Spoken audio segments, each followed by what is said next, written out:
జగిత్యాల కాంగ్రెస్ లో ఆధిపత్య పోరు ముదిరి పాకన పడిందా? ఎమ్మెల్యే వర్సెస్ మాజీ ఎమ్మెల్సీ అన్నట్టుగా సీన్ మారిపోయిందా? గతంలో ఇద్దరు నేతలకు హైకమాండ్ బుజ్జగించినా మరోసారి సై అంటే సై అంటున్నారా? అయితే ఇద్దరి నేతల మధ్య ఆధిపత్య పోరులో కాంగ్రెస్ క్యాడర్ మొత్తం పరేషాన్ అవుతోందా? మరోవైపు జగిత్యాల వైపు చూడాలంటేనే మంత్రులు కూడా జంకుతున్నారా?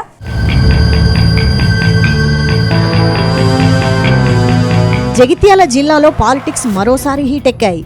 మాజీ ఎమ్మెల్సీ జీవన్ రెడ్డి, ఎమ్మెల్యే సంజయ్ కుమార్ మధ్య మళ్లీ డైలాగ్ వార్ మొదలైంది. కాంగ్రెస్ పార్టీలో ఎమ్మెల్యే సంజయ్ చేరటాన్ని మొదటి నుంచి తీవ్రంగా వ్యతిరేకిస్తున్న జీవన్ రెడ్డి మరోసారి ఎమ్మెల్యే సంజయ్ కుమార్ను టార్గెట్ చేసి విమర్శలు గుప్పించారు. 10 ఏళ్ల పాటు బీఆర్ఎస్ హయాంలో అధికారం చెలాయించి ఇప్పుడు మళ్లీ నియోజకవర్గంలో పెత్తనం చేసేందుకే కాంగ్రెస్లో చేరారంటూ సంజయ్పై విమర్శనాస్త్రాలు సంధించారు. అయితే జీవన్ రెడ్డికి అంతే ధీటుగా ఎమ్మెల్యే సంజయ్ కౌంటర్ ఇవ్వడంతో జగిత్యాల రాజకీయం మరోసారి వేడెక్కింది.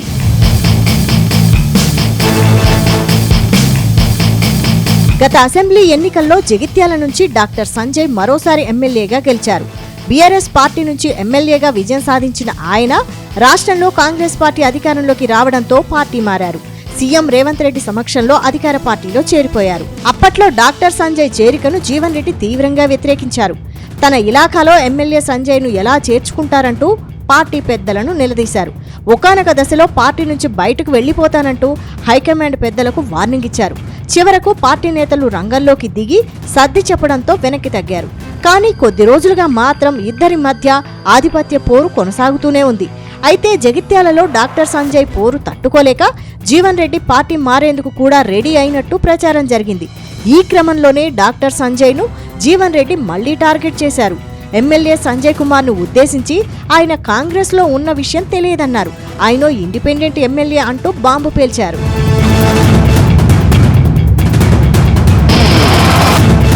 అయితే జీవన్ రెడ్డికి అంతే ధీటుగా స్ట్రాంగ్ కౌంటర్ ఇచ్చారు ఎమ్మెల్యే సంజయ్ కుమార్. జగిత్యాల అంటేనే జీవన్ రెడ్డి అని చెప్పుకుంటున్న మీరు జగిత్యాల అభివృద్ధికి చేసింది ఏంటో చెప్పాలని డిమాండ్ చేశారు. భూస్వాములు అని సంబోధించడంపై మండిపడ్డ ఎమ్మెల్యే తామేమి అరాచకాలు చేయలేదని, మమ్మల్ని ఎవరూ చంపలేదు, మేము ఊరి విడిచి వెళ్లలేదంటూ చురకలంటించారు.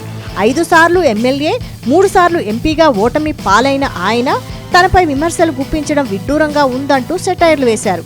వీలైతే రాష్ట్ర దేశాభివృద్ధికి సలహాలు ఇవ్వండి, హుందాతనం కోల్పోవద్దని హెచ్చరించారు.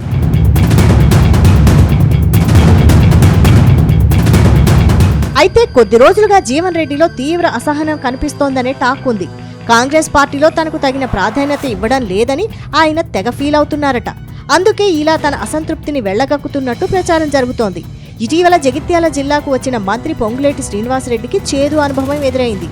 జీవన్ రెడ్డి వినతి పత్రం ఇచ్చిన తర్వాత శ్రీనివాసరెడ్డి ఆయన్ని ఆలింగనం చేసుకునే ప్రయత్నం చేశారు. కానీ జీవన్ రెడ్డి వెనక్కి వెళ్లిపోయారు. దాంతో మిగతా మంత్రులు కూడా జగిత్యాల పర్యటనకు రావడానికి 1కి 2 సార్లు ఆలోచిస్తున్నారని ప్రచారం జరుగుతోంది.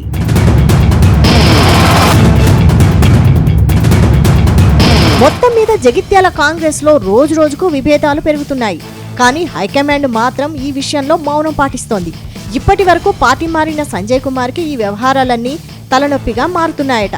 ఆ ఇద్దరు నేతలు అలా కొట్టుకుంటుంటే స్థానిక సంస్థల ఎన్నికలపై ప్రభావం చూపుతుందని కాంగ్రెస్ క్యాడర్ ఆందోళన వ్యక్తం చేస్తోంది. మరి కాంగ్రెస్ పెద్దలు వారి పంచాయతీకి ఎలా పులి స్టాప్ పెడతారో చూడాలంటున్నారు పొలిటికల్ పరిశీలకులు.